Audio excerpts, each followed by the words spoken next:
காலை ஒளி. எழுதியவர் திருமதி டோரா எட்வின். இந்த புதிய நாளில் ஆசீர்வாதங்கள் உனக்காக வைக்கப்பட்டிருக்கின்றன.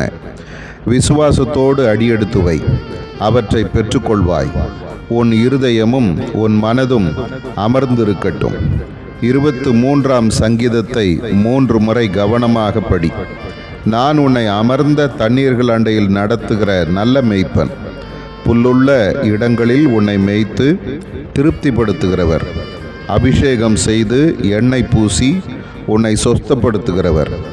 உன் ஆத்துமாவை தேற்றி உன்னை கரம்பிடித்து நடத்துகிறவர். என் சிட்சையும் ஆறுதலும் உனக்கு மெய்க்காப்பாளராக அமைந்துள்ளன. என் கோலும் என் தடியும் உன்னை தேற்றும். உன்னை பார்த்து பரிகசித்த உன் சத்துருக்களுக்கு முன்பாக உனக்கு ஒரு பந்தியை ஆயத்தம் செய்து வைத்திருக்கிறேன். நல்ல மேய்ப்பனாய் பாதை காட்ட உன் முன் செல்கிறேன். கொஞ்சமும் மனம் தளராதே, தீமையையும் நான் நன்மையாக மாற்றுவேன். மரண இருளா, பயப்படாதே, பொல்லாப்பு உனக்கு நேரிடாது. நான் தாழ்ச்சி அடையேன் என்ற ஆசீர்வாத வார்த்தைகளை பல முறை கூறு.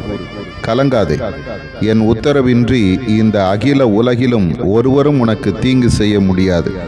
நான் உன்னோடே கூட இருக்கிறேன். நீதியின் பாதைகளில் உன்னை நேராய் நடத்துவேன். உன் இருதயமாகிய பாத்திரம் நன்றியால் நிரம்பி வழியட்டும். திரளான என் ஆசீர்வாதங்கள் உன்னை வந்தடையட்டும்.